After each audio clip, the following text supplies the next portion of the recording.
Question हमें दिया है कि 5 क्रमागत सम संख्याओं का योग 250 है, उनमें सबसे बड़ी संख्या ज्ञात करूं।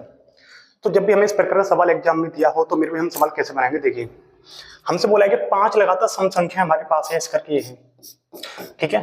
इनका हमें योग कितना दीर्घ का मेरे भाई, इन सभी का हमें टोटल दीर्घ का कितना 250, कितना दीर्घ का मेरे भाई 250।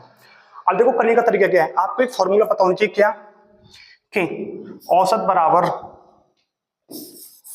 मेरे भाई कितना क्या है, औसत बराबर मेरे भाई क्या होता है, सभी संख्याओं का योग, सभी संख्याओं का योग बटे नंबर ऑफ संख्या, यानी कितनी संख्या है।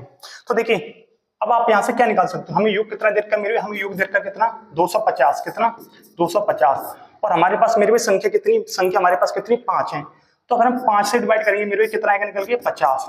अब तो हमारा एवरेज कितना होगा, एवरेज हमारा कितना होगा 50 होगा, ठीक है।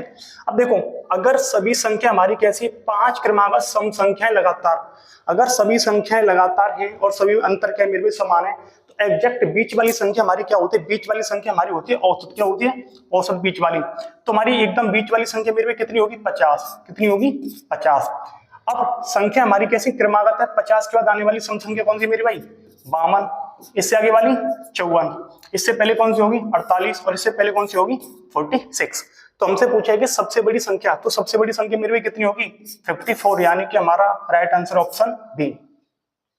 ये तो मेरा समझाने का तरीका था, ठीक है। अब आपको एग्जाम में डायरेक्ट करना क्या है, जब भी लगातार संख्या देखते तो मेरे भी करना क्या है, टोटल संख्या का मेरे भी करना क्या है, टोटल योग में संख्या से डिवाइड करना है। तो क्या ये जो 50 है ना, ये जो आपका निकल के आएगा ये आपकी बीच वाली संख्या निकल के आएगी, ठीक है। उसके बाद आप अपने हिसाब से बढ़ा देना और पीछे घटा देना।